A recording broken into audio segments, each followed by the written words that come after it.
Hello, beautiful people. Okay, so this is the introduction to my podcast, Blooming Into You, and I have absolutely no notes. So I am just gonna wing it. Do you want to feel better about yourself, to reach your higher self, to really enjoy life, count your blessings, and see what is around you with the glass half full instead of half empty? If that's the case, then you're in the right place. And that was totally unplanned, but sounded amazing. I am 23 years old. I am a female from Georgia, and I have been through a lot, as I'm sure most of you have. Life is not easy, and it's not meant to be easy.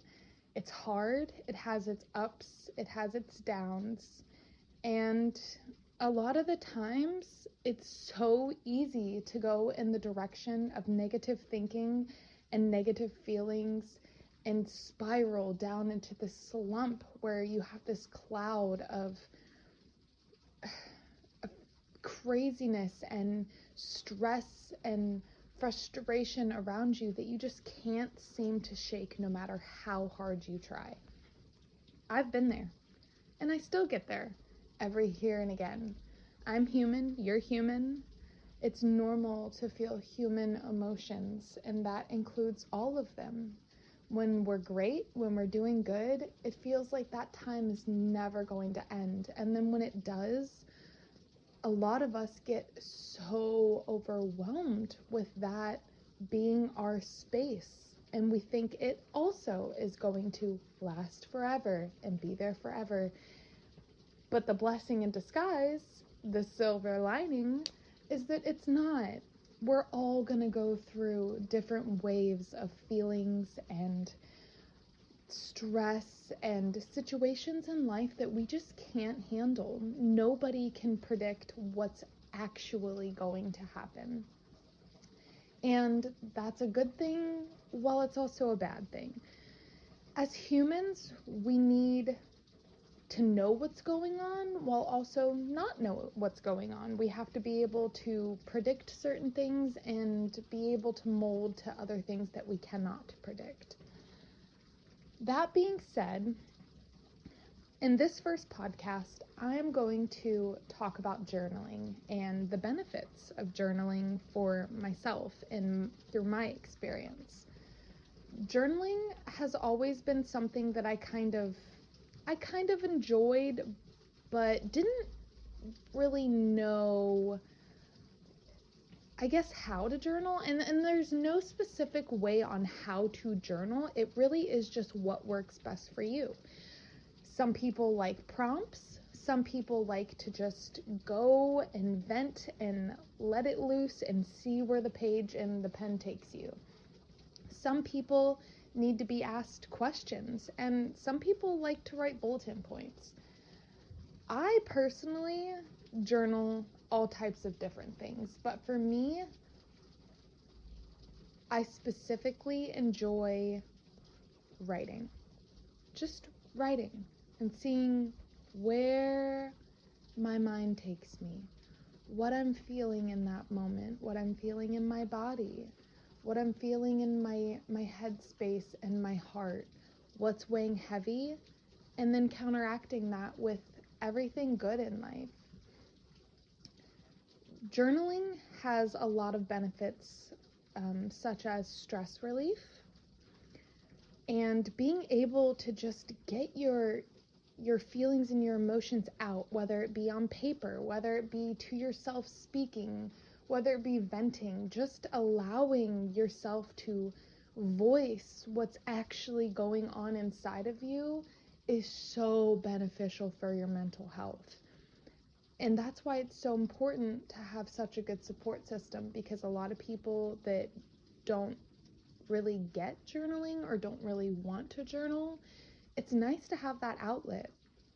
As human beings, it's natural to feel like we don't want to put our problems on other people. Nobody wants to feel like a burden. Nobody wants to feel annoying. Nobody wants to feel like they're putting their baggage on other folks. But I think it's time in this day and age and in this point in society that we understand not one person can take all of your baggage, but a village of supportive and loving people, whether that be your friends, whether that be your family, people you met at church, people close to you, your reading group. You have got to really evaluate who is around you. Birds of a feather flock together.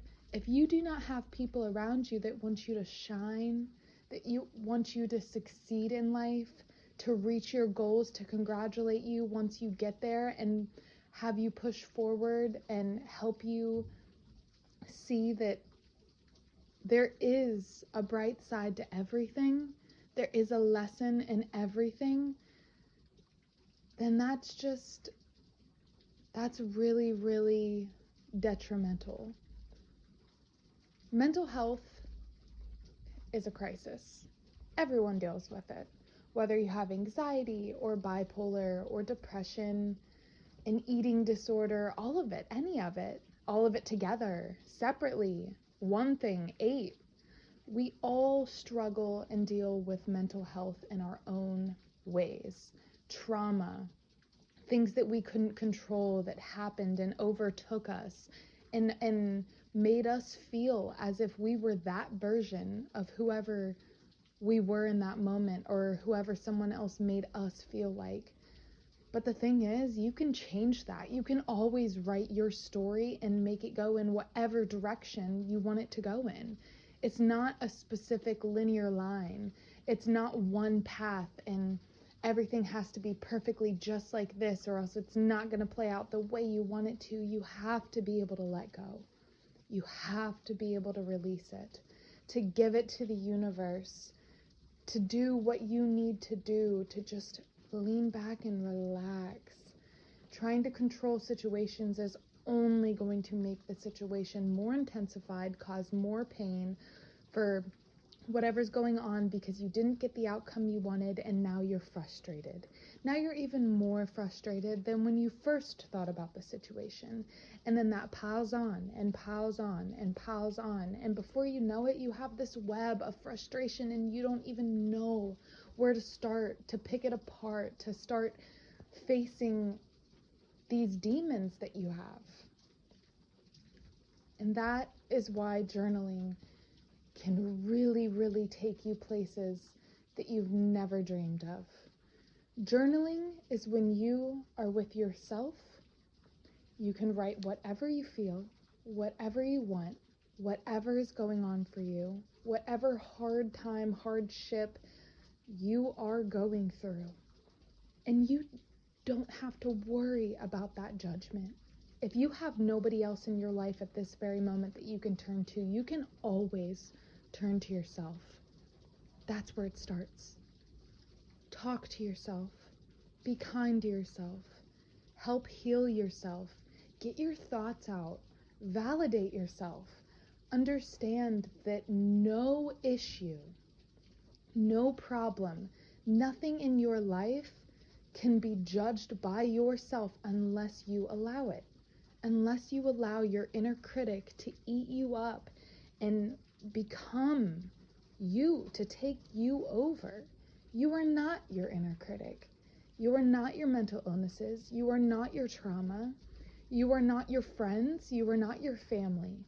You are not whatever influences around you you have. You are you. And the path that you're on, the road that you're on your journey to get to whatever destination you have in store for yourself, a bigger image, a picture that you have for yourself, you have to do what makes you happy to get there, what makes you joyful, what makes you thrive, what makes you want to blossom and live the best life possible. It's amazing to have supporters. It's great to have people on your side, people who want to see you succeed and make it. And sadly enough, a lot of people out there don't have that. Or they push those people away because they don't know what's going on inside of them. They don't know where to turn, where to start. And I'm here to tell you it starts with you. It starts with journaling. It starts with getting your thoughts out to yourself and really figuring out what you need, what you want for your life. And then you go from there. But journaling, you can put on a piece of paper your deepest, darkest secrets. And the only one sitting there with you is you that you have to share it with. You don't have to tell anybody anything you don't want to. It's between you and yourself. And you already know those things. So just voicing them, putting them on paper, being able to see them, making a plan of action, that's so important. It's important because once you do that, you're on the first step to getting your life under control and being that best version of yourself. To waking up and opening your eyes and feeling good about wanting to start your day. Getting yourself in check. Realizing, okay, if everyone else in the world is against me, I'm not against myself. I can validate myself. See, the best thing is, a lot of us look for love. A lot of us look for people to help us. A lot of us look for people for that validation, that reassurance. You can give that to yourself. Sometimes it may not feel like it'll be as rewarding, but over time it truly, truly is. To affirm yourself that you are there for you. You can forgive yourself if you want to. You can change yourself if you want to. You can do whatever you want to do because the only person in control of you is you. So this is my introduction. I am not really sure what else I'm going to start doing. I think I'm going to start taking notes so that I can actually dig deep into these topics and really connect with the people that come to this podcast to hear and listen and bloom into the best you.